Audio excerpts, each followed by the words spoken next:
एक लड़की एक साथ दोनों ब्रदर के साथ अफेयर करती है। उन दोनों ब्रदर्स को उस लड़की के साथ जाकर एक नई लाइफ स्टार्ट करनी थी। उन्हें पैसों की जरूरत थी, जिसके लोग गलत रास्ता चूज करते हैं, जिससे सब लोगों की लाइफ एक बहुत ही बड़ा टर्न लेती है।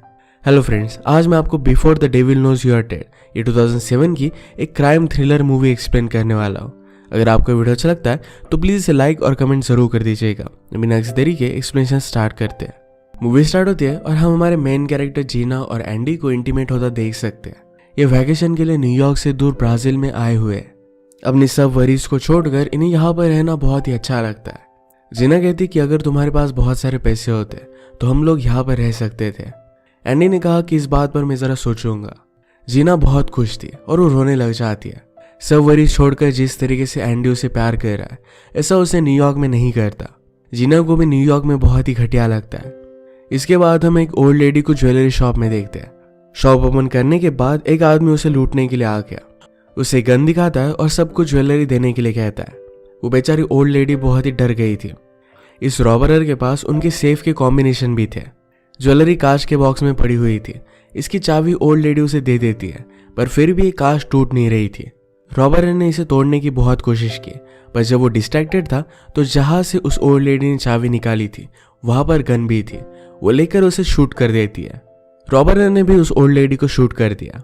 उसकी गन नीचे गिर गई और वहां से वो भागने की कोशिश कर रहा था, तो ओल्ड लेडी फिर से उसे शूट कर मार डालती है।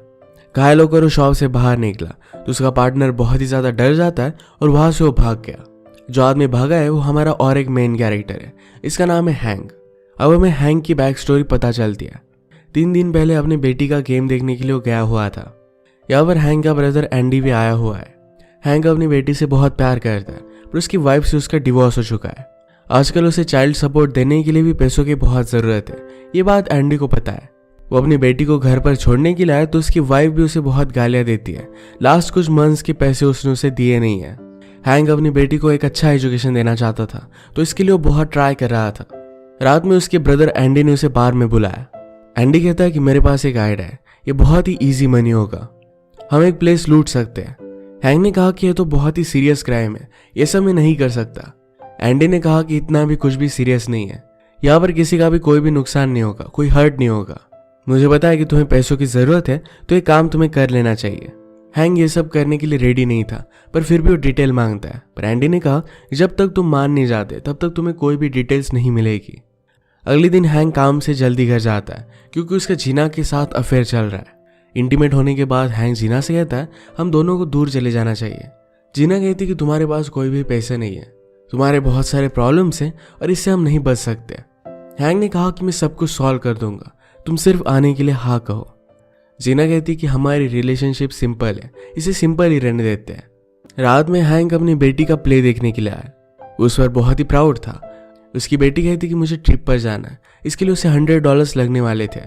हैंक ने इसके लिए हाँ कहा, पर उसके पास कोई भी पैसे नहीं थे, तो डायरेक्टली एंडी के पास आ जाता है।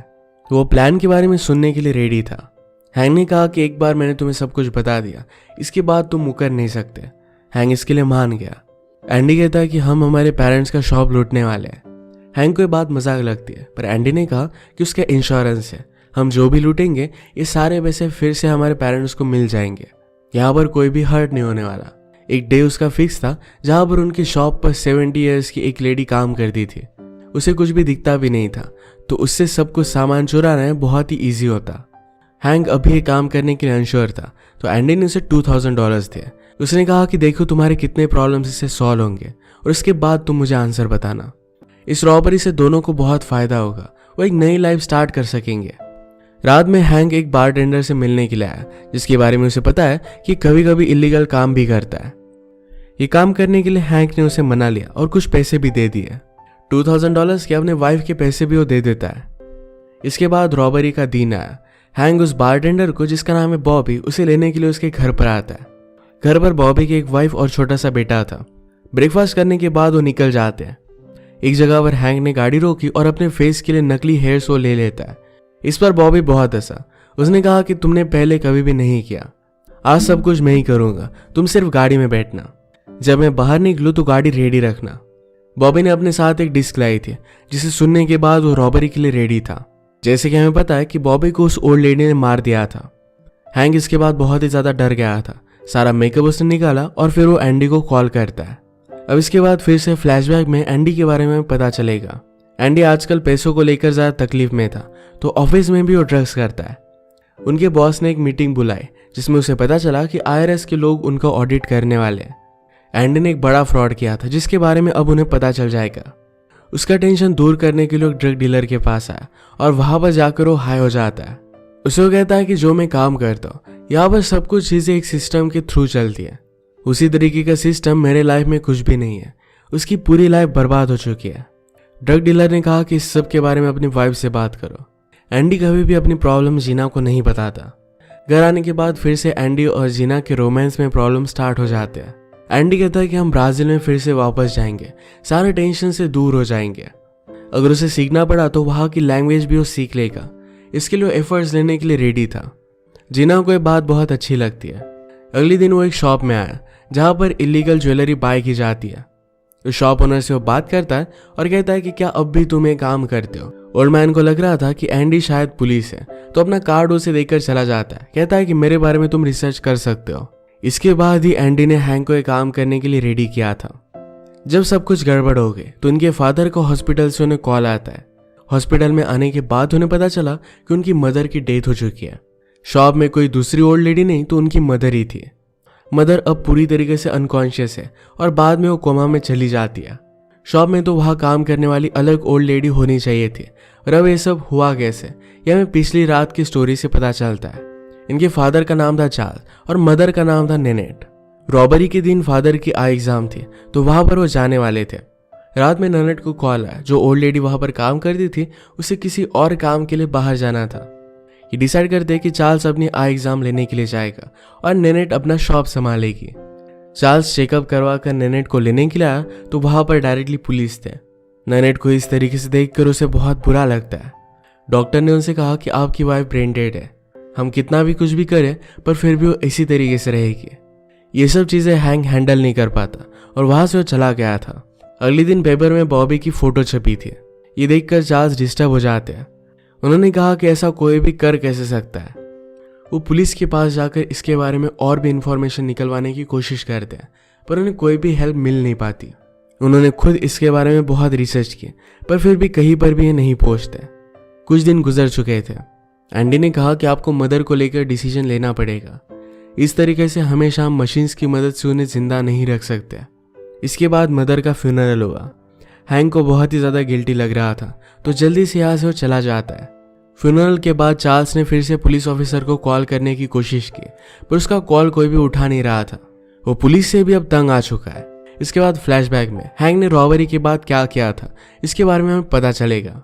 वो गाड़ी के ऊपर के अपने सारे फिंगरप्रिंट्स मिटा देता है। उसने कार रेंट पर ली थी तो उसे वो रिटर्न कर देता है। उसे अपनी बेटी का कॉल आता है जिसने उसे $100 मांगे थे। उसने अब तक उसे वो दिए नहीं है। हैंक के पास कोई भी पैसे नहीं तो उसकी डॉटर भी उसे बहुत भला बुरा कहती है। रात में हैंक और एंडी मिले। एंडी बहुत ही ज़्यादा गुस्सा था। वो पूछता है कि क्या पुलिस हमारे बारे में पता कर सकते हैं। हैंक ने कहा कि ऐसा नहीं होगा। उसने कार रेंट पर ली थी तो कोई भी प्रॉब्लम नहीं आएगा। घर पर आने के बाद हैंक को कार रेंटल से कॉल आता है। उन्होंने कहा कि तुम्हारी सीडी गाड़ी में ही रह गई है। ये सीडी बॉबी ने ही रखी थी। इस बात की वजह से वो डर गया। अगले दिन वो ऑफिस में पहुंचा पर वहां पर ऑफिस का ओनर नहीं था। रिसेप्शनिस्ट उसे ज़्यादा भाव नहीं देता। उसके पास अभी वो सीडी नहीं थी। रात में जब वो बार में था तो बॉबी की वाइफ अपने ब्रदर को लेकर उसके पास पहुंच जाती है। ब्रदर का नाम है डेक्स। डेक्स ने कहा कि बॉबी तुम्हारे साथ कार लेने के लिए गया था, तुम्हें कुछ काम था, उसके बाद डायरेक्टली उसकी डेथ हो गई। अब मैं तुम्हें 2 ऑप्शन देता हूँ। एक तो हम पुलिस के पास चल सकते हैं वरना तुम मुझे कुछ पैसे दे सकते हो। उससे चुप रहने के लिए $10,000 मांग रहा था। अगर उसने पे नहीं किए तो डेक्स उसे मार डालेगा। वो एक बहुत बड़े ट्रबल में था। हैंक अपनी एक्स वाइफ के पास आकर उससे पैसे मांगता है पर एक्स वाइफ उस पर और भी ज़्यादा गुस्सा हो गई। कहती कि तुम्हें मुझे पैसे देने चाहिए और अब तुम मुझसे पैसे मांग रहे हो। हैंक गोलियां लेकर खुदकुशी करने की कोशिश करता है पर ये चीज़ वो कर नहीं पाता। फ्यूनरल से बाहर आने के बाद हैंक ने जीना को कॉल लगाया। उससे मिलना चाहता था पर जीना उसे मना कर दिया।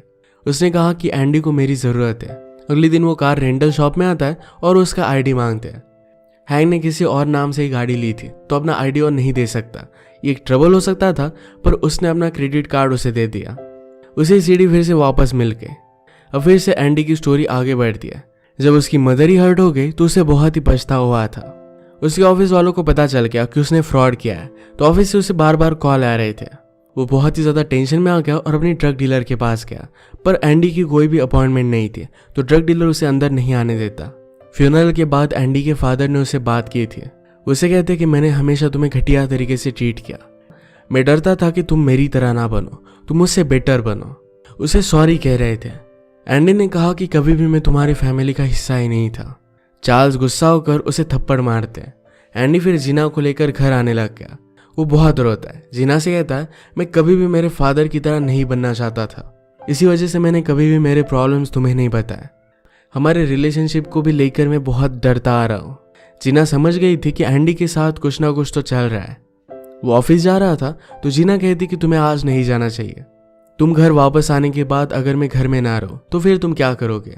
वो एक तरीके से उसे वार्निंग दे रही थी, पर एंडी को ये बात समझ में नहीं आई। वो जब वापस आया तो जीना ने अपने सारे कपड़े पैक कर लिए थे और वो यहाँ से जाने वाली थी। जीना ने कहा कि मुझे तुम्हारी लाइफ के बारे में कुछ भी पता नहीं है, आजकल चल क्या रहा है इसके बारे में तुम मुझे कुछ भी नहीं बताते, तुम मुझ पर थोड़ा भी ध्यान नहीं देते, मेरा किसी और के साथ अफेयर चल रहा है। एंडी को ये सब सुनकर बहुत बुरा लगता है।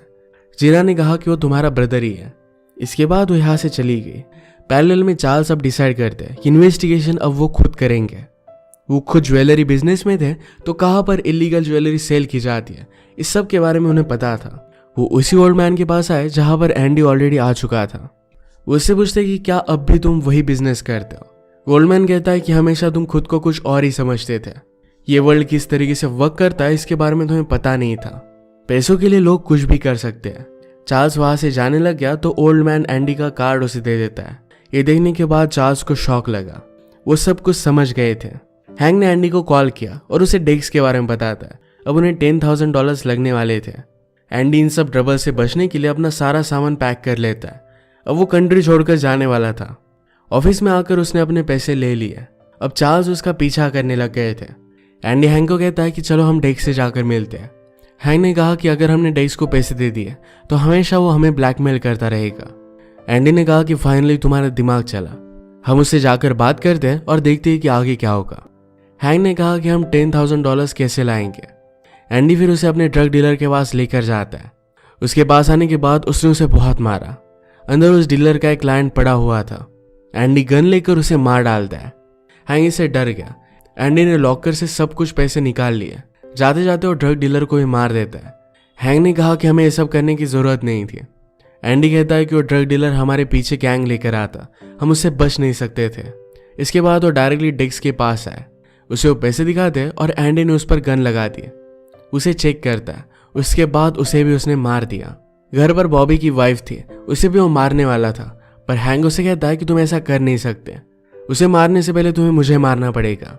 एंडी ने कहा कि ये बुरा आइडिया नहीं है, मुझे तुम्हारे और जीना के बारे में पता है। हैंक ने कहा कि मुझसे बहुत ही बड़ी गलती हो गई, तुम अगर मुझे मार दोगे तो मुझ पर ऐसा नहीं करोगे। मरने से पहले डेक्स ने बॉबी की वाइफ को एक गन दिखा दी थी। एंडी डिस्ट्रैक्टेड था तो गन लेकर उसे मार डाल दिया। उसने हैंक से कहा कि यहाँ से चले जाओ। हैंक जाते जाते कुछ पैसे उसे छोड़कर जाता है। बिल्डिंग से बाहर आते हुए चार्ल्स ने हैंक को देखा था और वहां से भाग जाता है। वहां पुलिस पहुंचते और एंडी को हॉस्पिटल में लाया गया। एंडी ने चार्ल्स को कहा कि वहां पर हम कोई भी गन लेकर जाने नहीं वाले थे, कोई भी हर्ट नहीं होने वाला था, सब कुछ बहुत ही ज्यादा आउट ऑफ कंट्रोल हो गया। चार्ल्स एंडी को सुला देते हैं। एंडी की चेस्ट की नोट्स उन्होंने अपने चेस्ट पर लगा दिए, यानी कि हॉस्पिटल के किसी को भी पता ना चले। इसके बाद उसे दम घोटकर मार देते हैं। फिर से सब कुछ जैसा था वैसा कर दिया और वो बाहर आ गए और नर्स को बुलाते हैं। हैंक जीना के साथ अलग कंट्री में चला गया था।